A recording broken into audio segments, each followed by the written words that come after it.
Aunty ভালো আছেন? আলহামদুলিল্লাহ। আপনার মেয়ের নাকি অনলাইনে বিয়ে দেবেন? কিছু নাকি এই যে? এটা আমার নাতি। ও আপনার মেয়ের ঘরে নাতি? তার মানে আপনার মেয়ের আগে বিয়ে হয়েছিল? হ্যাঁ, বিয়ে হয়েছিল। মেয়ের জামাইটা ভালো ছিল না, নেশা করতে, মারধর করে, তাই মেয়ের ডিভোর্স করে নিয়েছে। ও এই জন্য মেয়ের ডিভোর্স দিয়ে নিয়ে আসছেন? হ্যাঁ। আচ্ছা আপনাদের ঠিকানা কোথায় এটা? এটা গাজীপুর কোনাবাড়ি। গাজীপুর কোনাবাড়ি। আচ্ছা আপনার কি স্বামী সন্তান নাই আর?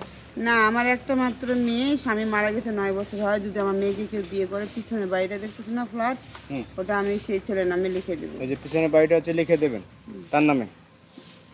বুঝতে পারছি। এখন ঘটনা হয়েছে কি ধরনের ছেলে আপনারা খুঁজতে আছেন? দেখা যায় আমার মেয়ের বয়স 25 বছর, ছেলের বয়স 30, 35, 40 বছর হলো সমস্যা না। অনেকে প্রবাসীরা থাকে, বউ দেখা যায় মারা যায়, অবশ্যই বিয়ে করে না, অনেক বছর হয়ে গেছে, এরকম ভালো মেয়ে তো পাবো না। এরকম ছেলে হলে হবে, কিন্তু যদি এই ঘর জামাই থাকতে হবে। আমার তো আর ছেলে সন্তান নেই, একটা মাত্র নেই। ঘর জামাই থাকবে, যে তার টাকা পয়সা না থাকে আমরা ব্যবসা দাঁড়াই দেবো, জমি জায়গা আছে, দেখাশোনা করে ভালো থাকতে পারবে, ভালো খাইতে পারবে। তার যদি ফ্যামিলি থাকে, ফ্যামিলি নিয়ে আসতে পারবে? নিয়ে আসতে পারবো, কোনো সমস্যা নেই। গরিবের ছেলে হোক, সমস্যা নাই। মানে আপনার কথা যে গরিব সমস্যা নাই, বা একটা বিয়ে হোক, আমি শুধু বয়স ভালো বেশি হোক, সমস্যা নাই। মনের একটা মানুষ খুঁজতেছি। আর বিয়ে করছে, একটা বাচ্চা আছে, বউ মারা গেছে, এরকম হলে কোনো সমস্যা নাই। কিন্তু ডিভোর্সিয়া যে বউ চলে গেছে এরকম ছেলে না, বা প্রবাসী বয়স্ক, একটু সমস্যা নাই। আমার কথা হচ্ছে এরকম একটা মানুষ যে আমার মা একা, আমাকে, মাকে আর আমার বাচ্চাকে যে সবসময় সামলায় রাখবে। এক, দ্বিতীয়ত মানে যে আমার যে জায়গা সম্পত্তি আছে এটা তো আমি একাই, আমার বাবার আর কোনো সন্তান নাই যেহেতু, তাইলে বাড়িটা বিয়ের দিনে ওর নামে লিখে দেবো। আর যে জায়গা সম্পত্তি আছে আমার সন্তান আর ওর ঘরে যে সন্তানাদি হবে সমান ভাগে আমি ভাগ করে সবার নামে লিখে দেবো।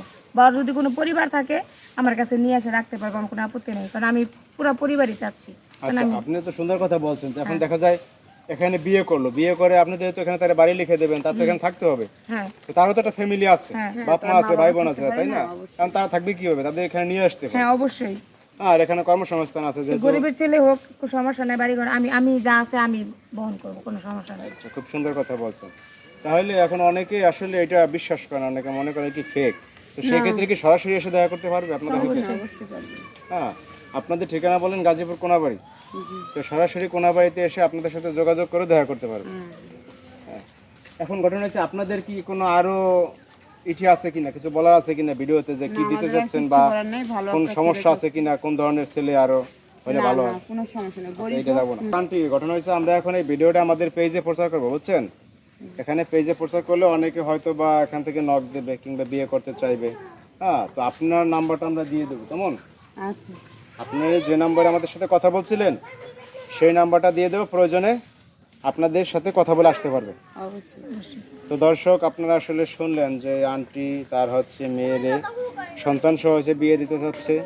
হ্যাঁ, আর যে বিয়ে করবে তার হচ্ছে একতলা বাড়িটা লিখে দেবে। হ্যাঁ, লোকেশন গাজীপুর কোনাবাড়ি। ইচ্ছুক ব্যক্তিরা অবশ্যই যোগাযোগ করবেন।